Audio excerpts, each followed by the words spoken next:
छगन भुजबळ सध्या बोलतात, आपण थेट जाऊयात. वाढ करणे.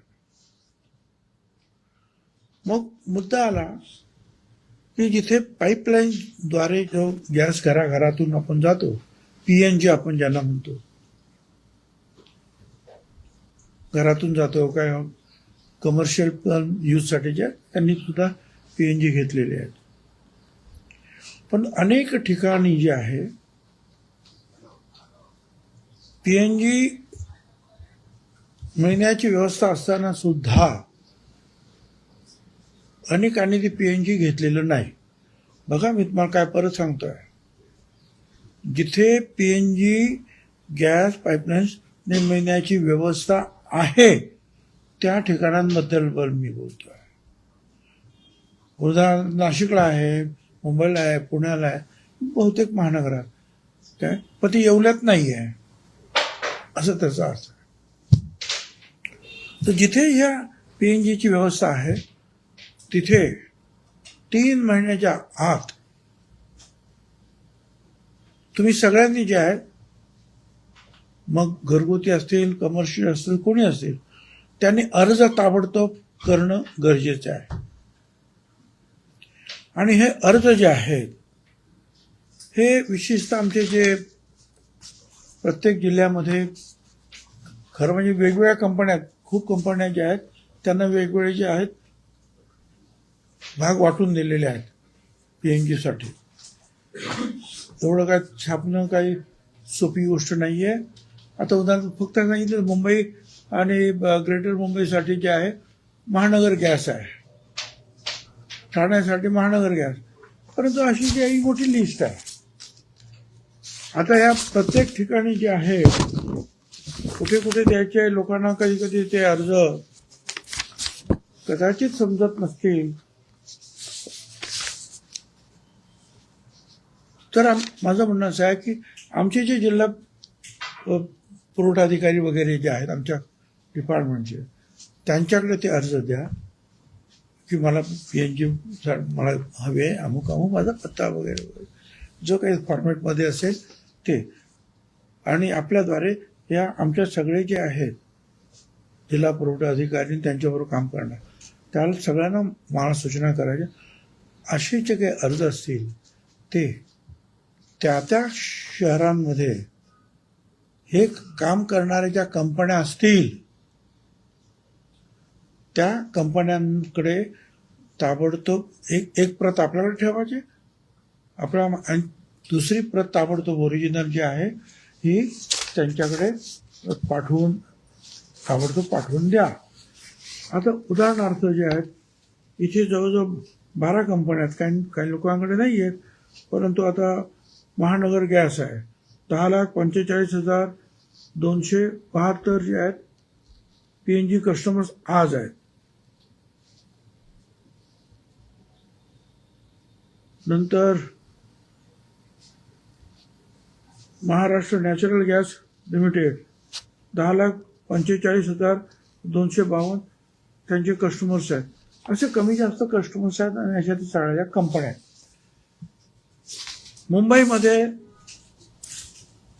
जे आहे ते आमचे DSO जे आहेत त्यांच्या कार्यालयामध्ये, म्हणजे रेशनिंग जी कार्यालय आमची आहेत त्यांच्याकडे अर्ज जरी दिला तरी या DSOना माझं सांगणं आहे की त्यांनी एक कॉपी आपल्याकडे ठेवा आणि तुमच्या त्या शहरामध्ये किंवा भागामध्ये PNGचं काम करणारी जी कंपनी असेल तिच्याकडे ताबडतोब तो अर्ज अग्रेसित करा.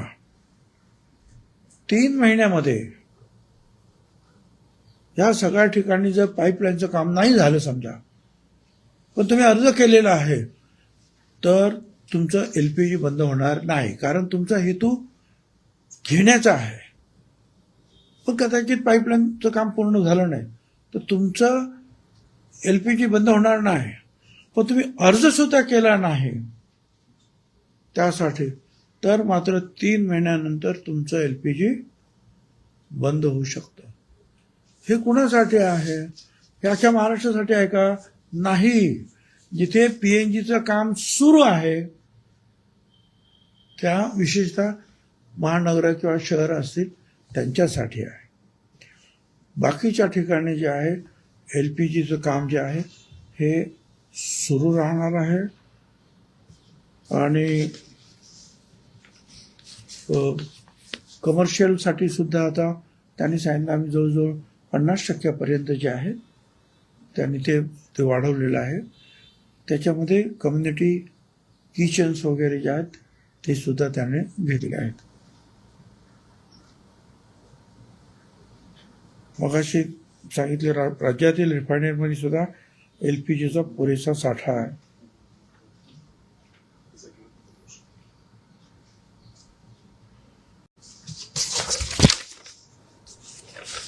मागे पण मी सांगितलं की भारत सरकारने सांगितल्यानंतर जे त्यांच्या कंपन्या आहेत ऑइल कंपन्या त्यांना सांगितलं प्रोपेन आणि ब्युटेन याचा जास्तीत जास्त वापर करून LPG जे आहे वाढवा.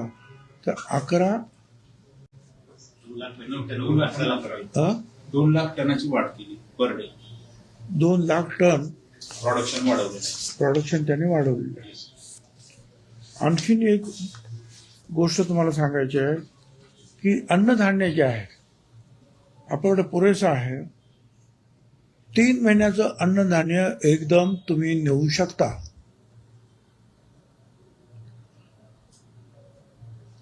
जे आपलं जे आहे रेशनिंगवर अन्नधान्य नेणारे आहेत ते 3 महिन्याचं रेशनिंग एकदम घेऊ शकतात. अर्थात काही 2 महिन्याचं पण घेतील, 1 महिन्याचं पण 3 महिन्याचं अवेलेबिलिटी आहे आणि जास्तीत जास्त लोकांनी 3 महिन्याचं जे आहे ते अन्नधान्य घ्यावं असं मी या सगळ्यांना सूचित करतो.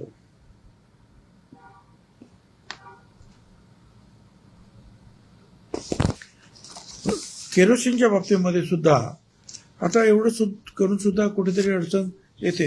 खरं म्हणजे असं आहे की आपल्या इतर राज्यांमध्ये केरोसिन सुरू होतं. फक्त आपल्या इथे हायकोर्टाची एक रिमार्क होता की उज्ज्वल आहे मग केरोसिन नको म्हणून काही वर्ष ते केरोसिन असताना सुद्धा 3700 किलोलिटरचा आपल्याकडे कोटा असताना सुद्धा आपण देऊ शकत नव्हतो.